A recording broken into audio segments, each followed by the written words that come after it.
మీరు సంపాదించిన మనీని హ్యాపీ మనీగా మార్చుకోవాలనుకుంటే విజువలైజేషన్ 2.0కి జాయిన్ అవ్వండి. సీనియర్ నటులు 40 ఏళ్ల ఇండస్ట్రీ, వయసు 77 ఏళ్ళు, 250 చిత్రాల దాకా నటించారు. 40 లక్షల రూపాయలు చిత్రపురి కాలనీలో ఇంటి కోసం కట్టారు. కానీ ఇప్పటికీ ఆ ఇల్లు కేటాయించబడలేదు. దాంతో ఒక చిన్న ఇంట్లో ఆయన నివాసం ఉంటున్నారు యూసఫ్గూడలో. ఆయన ఇల్లు చూస్తుంటే ఇంత సీనియర్ నటులు 250 సినిమాల్లో చేసి ఎందుకు ఆయనకి ఇలాంటి పరిస్థితి వచ్చిందనేది అర్థం కావట్లేదు. ఒకసారి లోపలికి వెళ్దాం, ఆయనతో మాట్లాడదాం. ఆ సీనియర్ నటులు ఎవరో కూడా మీకు చూస్తే అర్థమైపోతుంది. ఆయనే సత్యనారాయణ గారు, సీనియర్ నటులు. నమస్తే అండి. ఇంత చిన్న ఇంట్లో చూడండి, నాకైతే బయట అసలు విండో ఓపెన్ చేస్తుంటే అది రాను కూడా రావట్లేదు. తర్వాత ఇంకోటి ఒకటైతే ఓపెన్ అయిపోయి అసలు అది క్లోజ్ కూడా అవ్వట్లేదు. అంత ఘోరంగా ఉంది ఇల్లు. ఇక అసలు లోపలికి వెళ్తే వాష్రూమ్స్ అయితే మనం అసలు చూడని కూడా చూడలేము, అంత ఘోరంగా ఉన్నాయి. ఇన్నేళ్ళు ఇండస్ట్రీలో ఉండి ఆయనకి ఎందుకు ఈ పరిస్థితి వచ్చింది, డబ్బులు కట్టాక కూడా ఎందుకు ఆయనకి ఇల్లు ఇవ్వట్లేదు, అన్నీ కూడా ఆయన్ని అడిగి ఇప్పుడు తెలుసుకుందాం. నమస్తే అండి ఇద్దరికీను. సత్యనారాయణ గారు ఎలా ఉన్నారండి? బలహీనంగా ఉన్నాను. తెలుస్తుంది, మీరు కూర్చోవడానికి కూడా కొంచెం ఇబ్బంది పడతా ఉన్నారు, అర్థమవుతుంది. దగ్గర 40 ఏళ్ల పాటు ఆయన ఇండస్ట్రీలో ఉన్నారేమో కదండి. 40 ఏళ్ళు ఇండస్ట్రీలో ఉండి 250 సినిమాల వరకు చేశారు మీరు. ఇలాంటి ఇంట్లో ఎందుకున్నారో నాకు అర్థం కావట్లేదండి అసలు. మరి డబ్బులు కట్టి 40 లక్షల దాకా కట్టామని చెప్తున్నారు. నిన్న ఒక మీది చిన్న వీడియో చూశాను నేను, చిత్రపురి కాలనీకి వెళ్ళి మీరు బాధపడుతూ చేసినటువంటి వీడియో. అది చూసే నేను మిమ్మల్ని కాంటాక్ట్ చేశాను, అసలు ఏం జరిగింది అని. అసలు ఇలాంటి పరిస్థితి ఎందుకు వచ్చింది? మరి వాళ్ళకున్న ఇబ్బందులు ఏంటో కానీ మొత్తం మీద 3.5 ఏళ్ల బట్టి 15 రోజులు అయిపోతుంది, 15 రోజులు అయిపోతుంది, 3 నెలలు అయిపోతుందని చెప్పుకుంటూ వచ్చారు కానీ పని అవ్వలేదమ్మా. ఎంత కట్టారండి డబ్బులు? ఎప్పుడు కట్టారు అవన్నీ? మొత్తం 44 లక్షలు కట్టాం. 44 లక్షలు ఎప్పుడు కట్టారు అవి? అదే చాలా అయిందా? ఈ మధ్య కాలంలో కట్టారా? లాస్ట్ పేమెంట్ చాలా సంవత్సరాలు అయిందా? లాస్ట్ పేమెంట్ 3 lakhs 21లో కట్టారు. మొత్తం 44 లక్షలు 1997 నుంచి మేడం. ఓ 97 నుంచి 2021 వరకు కడుతూనే ఉన్నారా? 1997 మార్చి ఫస్ట్ స్టార్టింగ్ అండి మాది. ఆ తర్వాత కట్టుకుంటానే వస్తున్నాం మేడం. నాకు చిన్న డౌట్ అండి, అక్కడ 40 లక్షలు ఎందుకు కట్టాలి? తక్కువే కదా అక్కడ కట్టాల్సిన అమౌంట్, మీరు 44 ఎందుకు కట్టారు? అంటే రో హౌస్ మేడం, రో హౌస్ ఉంది కదా 150 yards లో ఇండిపెండెంట్ హౌస్, దానికైతే ఎక్కువ కట్టాలా? 44 లక్షలు ఉంది దానికి. ఫుల్ పేమెంట్ కూడా చేసేసాం. అయినా అలాట్మెంట్ ఇవ్వలేదు, రిజిస్ట్రేషన్ అలాట్మెంట్ ఇవ్వలేదు, రిజిస్ట్రేషన్ కూడా లేదండి. మరి అడిగితే ఏమంటున్నారండి? 15 రోజులకి 10 రోజులకి 15 రోజులకి ఇస్తామని వల్లభనేని గారు తిప్పుకుంటానే ఉన్నారు ఆఫీస్కి. ఓహో, అప్పటికి విసుగు వచ్చి హెల్త్ అయితే బాగా పాడైపోయింది. నడవటానికి కూడా నడవలేకపోతున్నారు. ఇప్పుడు చూడలేకపోతున్నారు. కొంచెం ఇక్కడ సపోర్ట్ లేకుండా ఇక్కడ కూడా కూర్చోలేనమ్మా అని చెప్పారు అన్నారు. కొద్దిసేపు కూడా కూర్చోలేదు, మళ్ళీ కొద్దిసేపు నిలబడాలి, కొద్దిసేపు కూర్చోవాలి, తిరగలేని పరిస్థితి వచ్చింది. అది మేడం 1997 నుంచి స్టార్టింగ్ పెట్టాం, కట్టుకుంటానే వస్తున్నాం. 44 lakhs కట్టేసాం.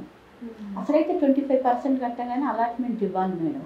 25% కట్టగానే అలాట్మెంట్ ఇవ్వాలంట, ఇవ్వలేదు. ఫుల్ పేమెంట్ అయిపోయి ఇవ్వలేదు. ఓకే. ఒక మొన్న మార్చి ఉగాది వచ్చింది, అడిగితే ఇదిగో అదిగో అని తిప్పిస్తున్నారా? 3 years ఎవ్రీ 10 days తిరుగుతానే ఉన్నాం మేడం. 10 రోజులకి అలాగే 100 సార్లు తిరిగాం. ఈ 4 ఏళ్ళ నుంచి 100-150 సార్లు తిరిగాం మేడం. 4 రోజులకి ఎప్పుడు ఏమీ అసలు ఫలితం లేదు. ఈ వల్లభనేని గారు ఇస్తాయని ఆయన అంటానే వచ్చారు. ఫస్ట్ కట్టించుకున్నది ఎవరు? కొమర వెంకటేష్ గారు. వేరే వాళ్ళు అప్పుడు 1997 ఆయన అని గుర్తుంది నాకు. Okay okay. అదే మారినప్పుడల్లా ఎవరు మారినా మీరు కట్టుకుంటూ పోతూనే కట్టుకుంటానే వచ్చాం మేడం. వల్లభనేని గారు ఏమన్నారంటే రో హౌస్ ఇస్తాను కట్టుకోండి అమ్మా అంటే ఒకసారి 25 lakhs వేసేసాం మేడం ఇస్తారని. ఇవ్వగానే ఆయన అలాట్మెంట్ ఇస్తారనుకుని వేసేసాం. ఆయన ఏమంటేనే వేసాం మేడం. అదే లాస్ట్ అదే అనుకుంటా 21లో 25 lakhs కట్టేసాం మేడం. ఇక 10 రోజులకి ఏదో ఆ పర్మిషన్ అంటారు, ఈ పర్మిషన్ అంటారు, అంతేగాని ఇవ్వడం లేదు. ఇదిగో వచ్చింది అదిగో వచ్చింది కట్టేస్తాం అది ఇది అంటారు. ఏ పర్మిషన్లో ఏంటో మాకైతే చెప్పరో తెలియదు మేడం. ఏమైనా ఇన్ఫర్మేషన్కి ఏమైనా హెచ్ఎండిఏ పర్మిషన్ పేపర్ ఇవ్వండి మేము కూడా కనుక్కున్నాం అంటే ఇంత క్లూ ఎవరు. ఇంత 225 రో హౌసెస్ ఉన్నాయి మేడం.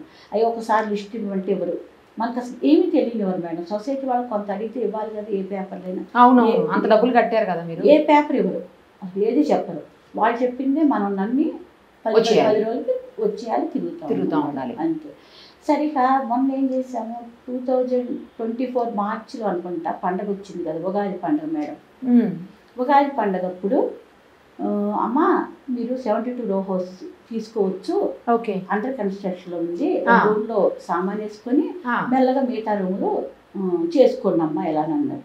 సార్ చాలా వర్క్ ఉంది కదా అంటే నేను కూడా కొంత హెల్ప్ చేయించి పెడతానమ్మా సొసైటీ తరఫున, ఇంకొంచెం కట్టడానికి ఉంది కదా అంటే అన్నారు. సరే సార్ పర్వాలేదు, కొంత ఖర్చు అయితే మేము కూడా చేసుకుంటాం, అండర్ కన్స్ట్రక్షన్ ఆ ఇంట్లోకి వెళ్ళిపోతాం సార్. ఇప్పుడు వరకు మేము సొంత ఇల్లు అనేది లేదు, ఫస్ట్ టైం లైఫ్లో వెళ్తున్నాం, ఆనందంగా ఉంది అని చెప్పాం. సరే అన్నారు. అలానే సామాన్ వేసుకున్నాం మేడం, కొంత ఫ్రిడ్జ్ అది సామాన్ వేసుకుని డోర్ లాక్ చేసుకొని వచ్చాం. డోర్ పెట్టుకొని మేము కార్పెంట్ పెట్టి డోర్ లాక్ పెట్టుకొని వచ్చాం.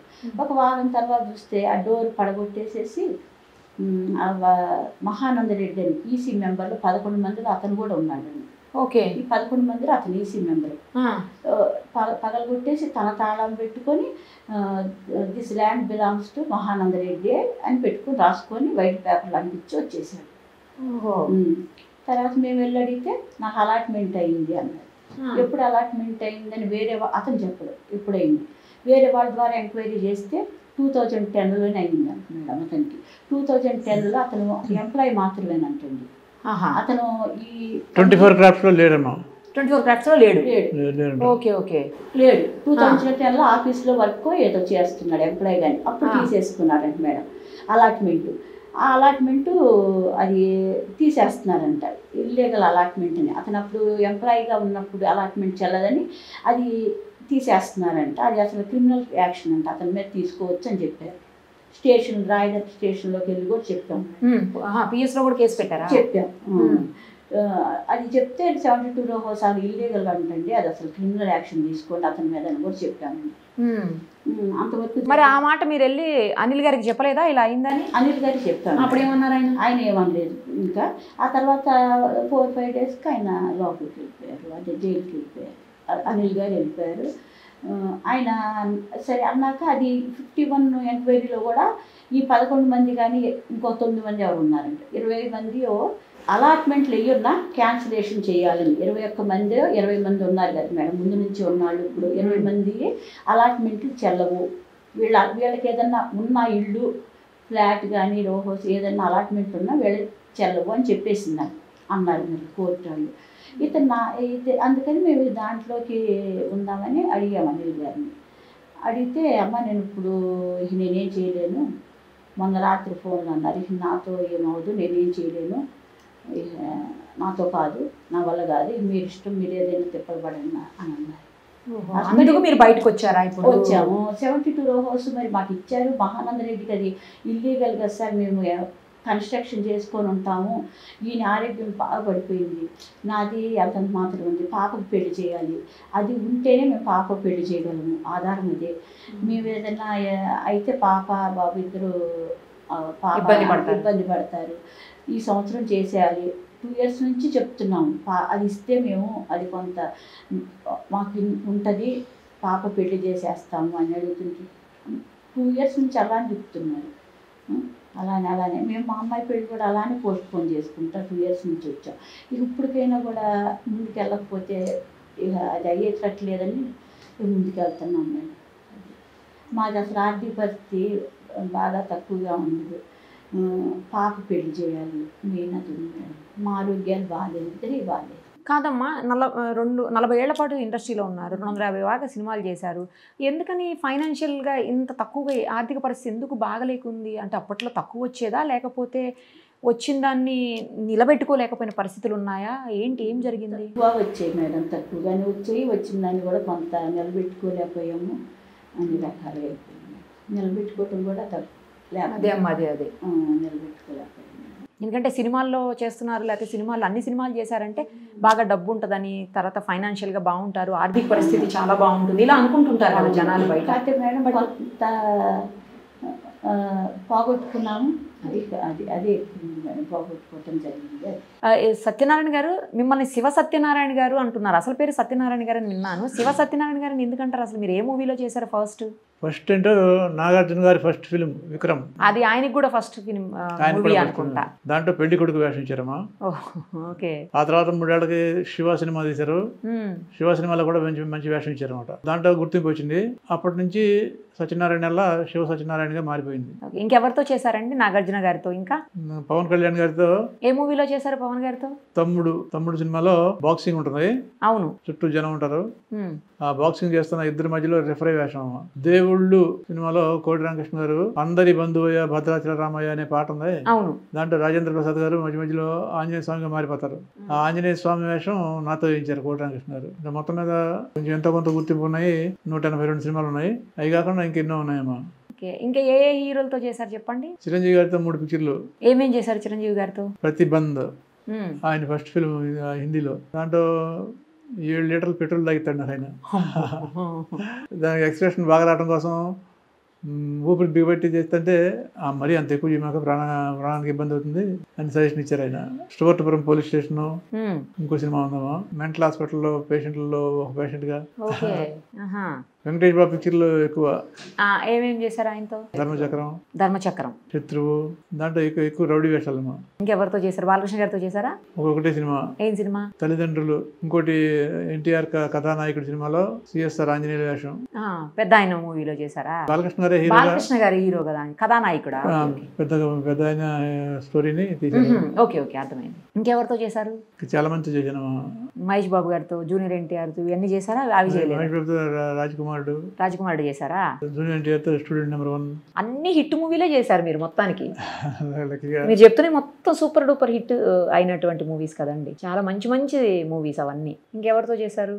కోటరామకృష్ణ గారి త్రినేత్రం అనే సినిమాలో శ్రీకర శుభకర ప్రణవ స్వరూప లక్ష్మీ నరసింహ అనే పాట ఉంది. యాదగిరిగుట్టలో తీశారు.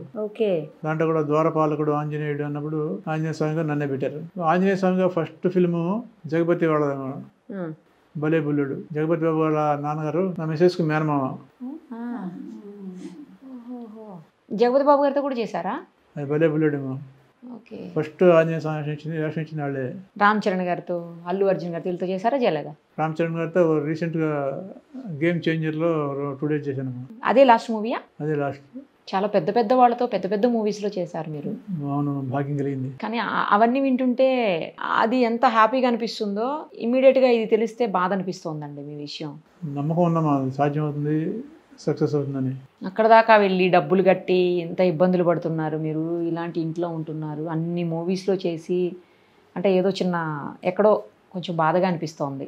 ఆరోగ్యాలు క్షీణించిపోయింది మేడం, బాగా పాడైపోయింది. అవును, తెలుస్తుందండి. ఎక్కువసేపు కూర్చోవటం లేదు, ఆరోగ్యం అనేది అసలు భయంగా ఉంది.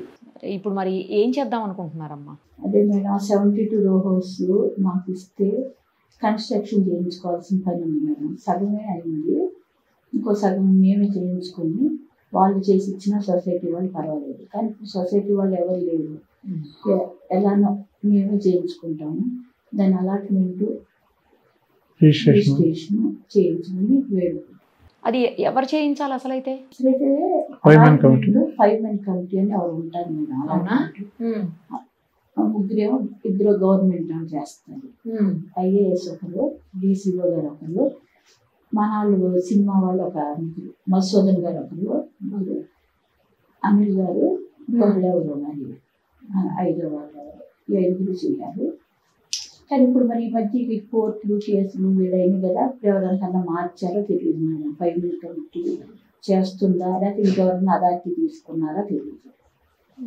ఇప్పుడు ఎవరు చేయాలో తెలియదు. ఒక్కసారి ఎవరన్నా ఇండస్ట్రీలో ఉన్న పెద్దవాళ్ళని కలవకపోయారా అండి? పని అయ్యేదేమో మీకు. పరిచయాలు ఉంటాయి కదా ఇప్పటికీను. చీఫ్ మినిస్టర్ గారిని కలవడానికి ప్రయత్నం చేసామమ్మా. తుమ్మల నాగేశ్వరని, మళ్ళా కోమటిరెడ్డి వెంకటరెడ్డి గారిని కోమటిరెడ్డి వెంకటరెడ్డి గారిని కలిసాము. తుమ్మల నాగేశ్వర గారిని కూడా కలిసాము. ఏమన్నారండి వాళ్ళు? వాళ్ళ పిల్లలతో చెప్పారు, అంతవరకు జరిగిందండి. వాళ్ళు కూడా కొత్తగా వచ్చారు కదా గవర్నమెంట్ కొత్తగా వచ్చారు కదా, వాళ్ళకి ఏంటనేది మేము వాళ్ళకి కూడా మొత్తం తెలుసుకోవాలి కదండి. తుమ్మల నాగేశ్వరరావు గారు నాకు తెలిసినంత వరకు వెళ్ళినప్పుడు ఆయన వీళ్ళది రిజిస్ట్రేషన్ పంపండి అన్నారు అనేది విన్నాను నేను. అదొక అక్కడి వరకు జరిగింది. మరి ఈ అలాట్మెంట్ చేయడానికి ఈ 5 మెంబర్స్ కావాలి, లేకపోతే అథారిటీ DCO మేడం ఒక్కరికి ఇచ్చారు అంటే వీళ్ళకి ఈ 11 మెంబర్స్కి అథారిటీ లేకుండా అయిపోయింది కదా మేడం.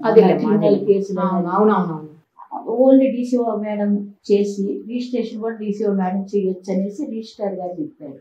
నేను రిజిస్ట్రార్ ఆఫీస్కి వెళ్ళాను. మరి ఇప్పుడు వీళ్ళు లేవు కదా సార్, ఎవరు చేయొచ్చు, మాది అలాట్మెంట్ రిజిస్ట్రేషన్ అంటే కొట్టినాగులపల్లి రిజిస్ట్రార్ గారు ఏమన్నారంటే DCO మేడంకి ఉంటుంది అథారిటీ, ఆమె చేయొచ్చు అలాట్మెంట్ రిజిస్ట్రేషన్ కూడా చేయొచ్చు. చూద్దాం, త్వరలో మీ సమస్యకి పరిష్కారం దొరుకుతుంది అనుకుంటున్నానండి. ఇప్పుడు మా ద్వారా కూడా బయటికి వెళ్తుంది కాబట్టి న్యూస్. దయచేసి రేవంత్ రెడ్డి గారిని కానీ, కోమటి రెడ్డి గారిని కానీ, తుమ్మల నాగేశ్వరరావు గారిని మేము దయచేసి వేడుకుంటున్నాం. మాకు 72 రూపీస్ అలాట్మెంట్ రిజిస్ట్రేషన్ చేసి ఇవ్వమని కోరుకుంటున్నాను మేడం. అది కన్స్ట్రక్షన్ చేసుకోవడానికి పర్మిషన్ ఇస్తే కన్స్ట్రక్షన్ చేసుకొని ప్రజెంట్ వెళ్ళిపోవాలని మేడం. ఇల్లు షిఫ్ట్ అయిపోదాం, ఇది రెంటా? Rent madam. ఇల్లు షిఫ్ట్ అయిపోదామని అనుకుంటున్నాం. 9 years నుంచి ఇదే రెంట్కున్నాము. ఇక్కడే సుమారు 10 years దాకా వచ్చినట్టుంది. ఇక్కడే రెంట్కుంటున్నాం మేడం. అసలు ఇల్లు మరి దారుణం ఉంది కమ్మా, అయితే విండోస్ అయితే పడం కూడా పడట్లేదు. అవును మేడం, అవును. అందుకనే సొంతలు ఇస్తారేమో అని అనుకొని ఆ రోజు హ్యాపీగా వేసుకున్నాం కొంత సామాన్యం. తర్వాత మహానంద నీటి అడ్డుపడుతున్నారు అనేసి, కానీ ఇప్పుడు అడ్డుపడలేదు మేడం, ఎందుకంటే అందరికీ పబ్లిసిటీ అయిపోయింది కదా. నిజాలు బయటకు వచ్చాయి కాబట్టి, నిజాలు వచ్చినాయి కాబట్టి మేమేం వేడుకుంటున్నామంటే సిమెంట్ గారు అది కన్స్ట్రక్షన్ చేసుకోవడానికి మాకు ఎవరు అబ్జెక్షన్ లేకుండా చేయవలసిందిగా కోరుతున్నాం మేడం. తర్వాత అలాట్మెంట్ రిజిస్ట్రేషన్ చేయవలసిందిగా కోరుతున్నాం. ఫస్ట్ కన్స్ట్రక్షన్ చేసుకుంటాం మేడం, ఉండటానికి ఇక్కడ ఉండదు అనేసి దాంట్లో ఉంటాం. ఒక రూమ్లో ఉండి తర్వాత మిగతా చేసుకుంటారు. కొంత అంతా చేసుకోలేదు మేడం, ఒక కొంచెం ఉండటం వరకు ప్రెజెంట్ చేసుకుంటాం మేడం.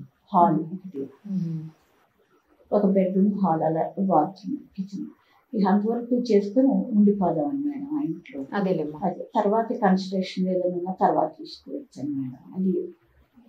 అది వెళ్ళిపోదామని ఉద్దేశం. 6-10 రోజులు కన్స్ట్రక్షన్ చేసుకొని పర్మిషన్ ఇస్తే పెద్దవాళ్ళు పర్మిషన్ ఇచ్చి చేసుకోమంటే కొంత ఉండటానికి అనుకూలంగా వరకు చేసుకొని మిగతాది ఎప్పుడన్నా పడతాయి. అమౌంట్ వచ్చినప్పుడు అప్పుడు చేసుకోవాలి. ఉండటం వరకు చేసుకుని తర్వాత మిగతా తర్వాత చేసుకోవాలి. మీకు త్వరలో న్యాయం జరిగి మీరు డబ్బులు కట్టారు, అన్యాయంగా ఏం అడగట్లేదు, మీకు హక్కు ఉంది కాబట్టి అడుగుతున్నారు. ఆ ప్రకారం మీరున్న ఇబ్బందుల్లో, మీరున్న అనారోగ్య పరిస్థితుల్లో మీకు త్వరగా న్యాయం జరిగి మీరు అనుకుంటున్నట్లు ఆ ఇంట్లోకి వెళ్ళాలని మనస్ఫూర్తిగా కోరుకుంటున్నానమ్మా. దానికి నా వంతు ఏమన్నా ఉంటే కూడా నేను కూడా ఖచ్చితంగా సాయం చేస్తాను సుమన్ టీవీ నుంచి. థ్యాంక్స్ అమ్మా. థ్యాంక్ యూ అమ్మా. సుమన్ టీవీలో మీ పర్సనల్ అండ్ బిజినెస్ ప్రమోషన్స్ కోసం కింది నెంబర్కి కాంటాక్ట్ చేయండి.